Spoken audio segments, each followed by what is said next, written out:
all wouldn't mind standing looking at the camera.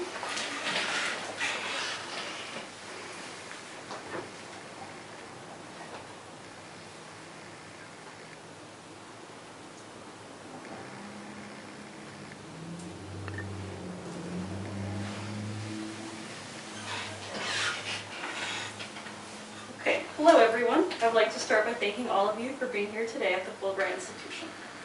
It is a very special day today as I have the honor of awarding our most prestigious award to a man whose wisdom and teachings transcends the borders of nations.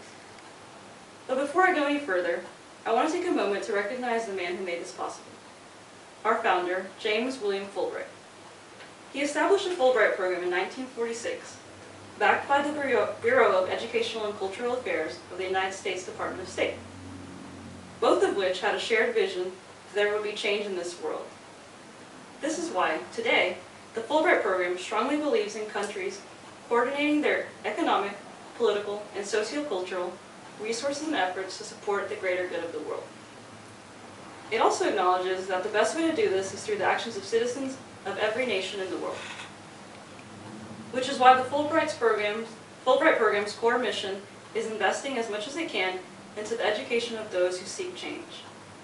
In doing so, we have seen much more advocating for equality than we could have ever hoped to see. We have had multiple alumni, such as Dr. Sir John B. Gurdon and economist Joseph Stiglitz, who have gone on to receive a Nobel Peace Prize, and even more so that have gone on to receive a Pulitzer Prize. We are proud of each and every member's achievements. Fulbright's vision has become a reality because of people like the man being honored tonight. This award doesn't require a multitude of criteria to be met. What we seek is a person who has had a positive effect on people of other countries and cultures, as well as their own.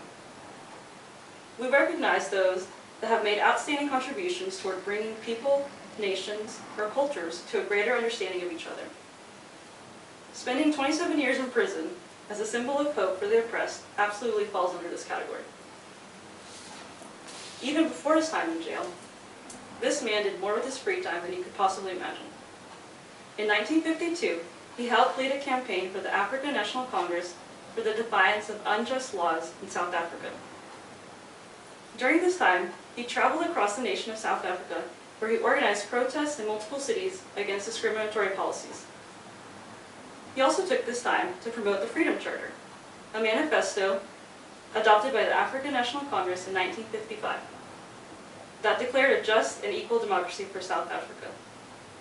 Then, with a Bachelor of Arts degree, which he received at the University College of Fort Hare, and a 2-year diploma in law from the University of Witwatersrand, he found time in that same year to open up a law firm.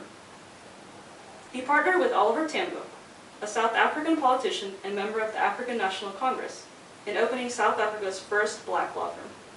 There, he was able to provide free or low-priced legal advice for those affected by apartheid legislation. His fight for equality became the symbol that the people needed, even during his time in jail.